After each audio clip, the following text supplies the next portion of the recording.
안녕하세요. 저는 시민들의 후원을 통해 문화유산을 보존하는 비영리단체 내셔널 트러스트 문화유산 기금의 자원활동가 정채영입니다.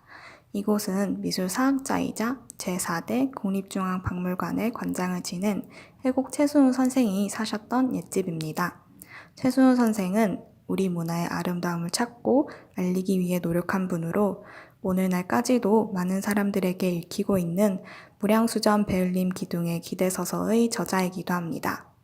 최순우 선생은 1916년 개성에서 태어나셨으며 본명은 희순이었습니다. 호인 해곡과 필명 순우는 간송미술관을 세운 간송전영필 선생께서 지어준 것입니다.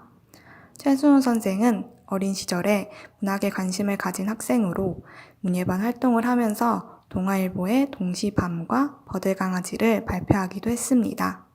송도 고등보통학교 재학 시절 최순우 선생은 개성 부립박물관의 관장이셨던 우연 고유섭 선생을 만나 미술사를 배웁니다. 졸업 이후 고유섭 선생의 권유로 개풍군청에서 지역의 고적과 유물을 관리하는 고적계 서기로 일을 하며 고유섭 선생을 따라 개풍군 일대의 고려 유적지를 답사하고 가르침을 받았습니다. 이후 29살이 되던 1945년에는 개성 시립박물관의 서기가 되어 정식으로 박물관 일을 시작하셨고, 이후 1949년에는 현재 학예사인 박물감으로 승진을 하여 서울국립박물관으로 오게 됩니다. 이후 평생을 박물관에서 일을 하시면서 인력을 양성하고 문화재 보존 처리 기술을 도입하였으며 시민들을 위한 교육 프로그램을 마련하는 등 우리나라 박물관이 발전할 수 있도록 기틀을 마련하였습니다. 또 조사와 연구를 비롯한 미술사 전반에도 많은 업적을 남기셨는데요. 그 중에서도 1964년에 발굴한 강진 청자 가마터는 고려 청자 연구에 큰 획을 그은 중요한 사건으로 꼽힙니다. 최순우 선생은 우리 문화의 아름다움을 국내외로 알리기 위해서 많은 노력을 하셨는데요. 우선 국내에서는 우리나라의 박물관과 문화재, 미술사와 문화의식 전반을 아우르는 글을 신문 연재, 논문, 수필 등 여러 지면을 통해 600여 편 정도 남기셨습니다. 그리고 이러한 글들은 무량수전 배울림 기둥의 기대서서, 나는 내 것이 아름답다, 그리고 한국미 한국의 마음 등의 책으로 엮어 지금도 많은 사람들이 찾아 읽고 있습니다. 한편 국외로는 한국국보전, 한국미술 5천년 전 등의 국보급 전시회를 미국, 유럽, 일본 등지에서 개최하였습니다. 특히 그 중에서도 한국미술 5천년 전의 경우에는 기존에 2000년으로 규정되어 있던 우리 미술의 역사를 5000년으로 새로 정립하였다는 점에서 의미가 있습니다. 최순우 선생은 서울 암사동에서 빗살무늬 토기가 발굴되자 기존에 2000년으로 규정되어 있던 우리 미술의 역사를 5000년으로 보셨고 한국미술 2000년 전을 한국미술 5000년 전으로 바꿔 열었습니다. 방가사유상을 비롯한 불상, 고려청자, 조선백자, 해화 등 여러 국보 문화재가 출품된 한국미술 5000년 전은 일본에서만 57만여 명이 관람을 할 정도로 우리 미술의 위상을 높이는 계기가 되었다고 할 수 있겠습니다. 최순우 선생이 이곳 옛집으로 이사를 오셨을 때는 1976년이었습니다. 그리고 이후 1984년 돌아가실 때까지 이곳에 머무셨습니다.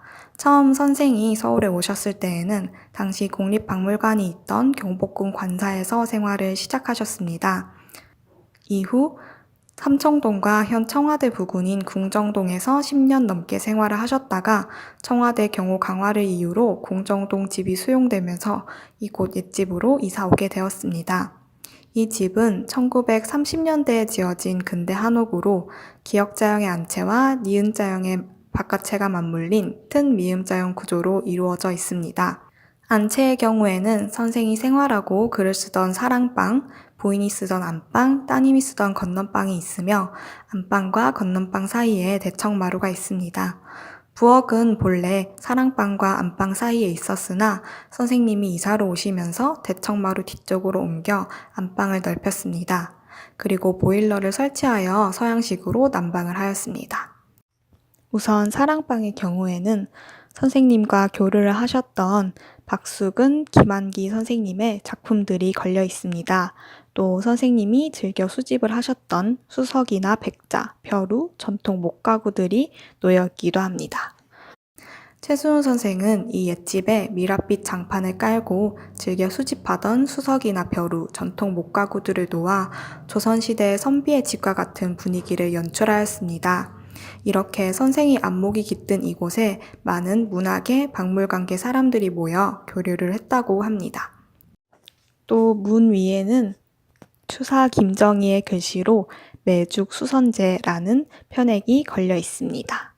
또 안방에는 최순우 선생님이 그리신 초원이라는 작품이 걸려 있습니다. 대청마루 왼쪽에는 강세왕의 글씨로 온량, 공검, 양이 득지라는 논어의 구절이 걸려 있습니다. 이 글자들은 한 번에 쓰여진 것이 아니라 집자된 것입니다. 또 대청마루에는 선생님이 생활하던 모습들이 전시되어 있으며 선생님의 글과 선생님이 받으신 훈장 등이 전시되어 있습니다. 또 건넌방의 문 위로는 최순우 옛집의 중수기가 걸려 있기도 합니다. 사랑방 문 위에는 편액이 하나 달려 있습니다. 두문 즉시 심산. 문을 닫으면 이곳이 곧 깊은 산중이다 라는 뜻으로 1976년에 선생이 이사를 오셨을 때 직접 써서 달아둔 것입니다. 뒷뜰에는 단풍나무, 모가나무, 산수유나무 등 우리나라의 산과 들에서 쉽게 볼 수 있는 꽃이나 나무가 심어져 있습니다. 선생은 서양의 화려한 꽃보다는 조촐하고 소박한 맛이 있는 우리나라의 꽃과 나무를 더 좋아하셨습니다. 그래서 지방에 발굴 조사를 가시면 꽃이나 나무를 유심히 보셨다가 직접 옮겨 심거나 나무 장사에게 물어 새로 심기도 하셨습니다. 이곳 사랑방 위쪽에도 편액이 하나 달려 있습니다.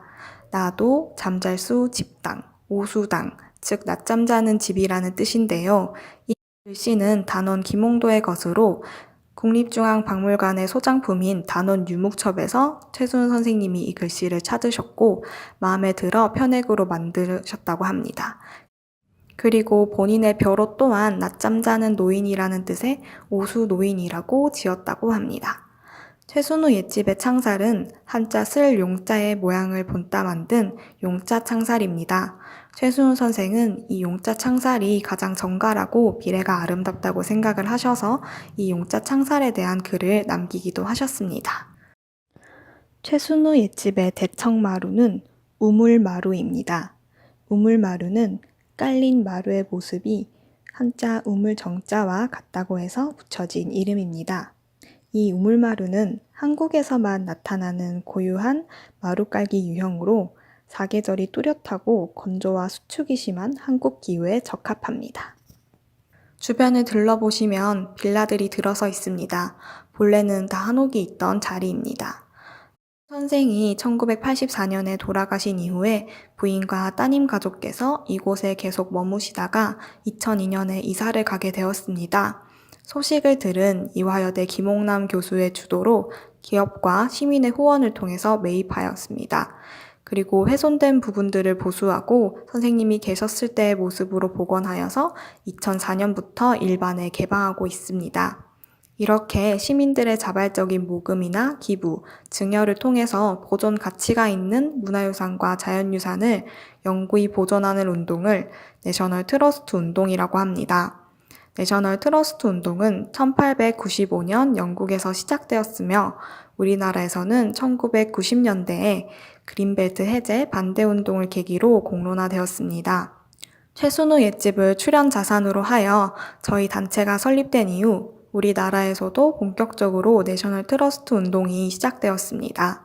2006년에는 나주 도래마을 옛집을 매입하고 권진규 아틀리에를 기증받아 각각 시민문화유산 2호와 3호로 보존을 하고 있습니다. 각 문화유산들은 보존 취지에 따라 박물관, 지역문화기관, 예술인 지원공간 등으로 활용을 하고 있습니다. 이렇게 많은 문화유산들을 미래 세대에게 더 잘 전달하기 위해서는 시민 여러분들의 많은 관심과 후원이 필요합니다. 정기 후원이나 일시 후원을 통해서 함께 문화유산을 보존할 수 있으며 해피빈이나 제로페이 등 온라인 모금함도 열어놓은 상태입니다.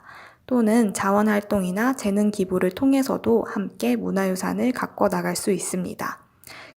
그리고 저희 홈페이지나 SNS를 방문해 주시거나 마련된 방명록에 이메일 주소를 남겨주시면 저희의 행사 소식을 더 빠르고 다양하게 받아보실 수 있으니 많은 관심 부탁드리겠습니다. 감사합니다.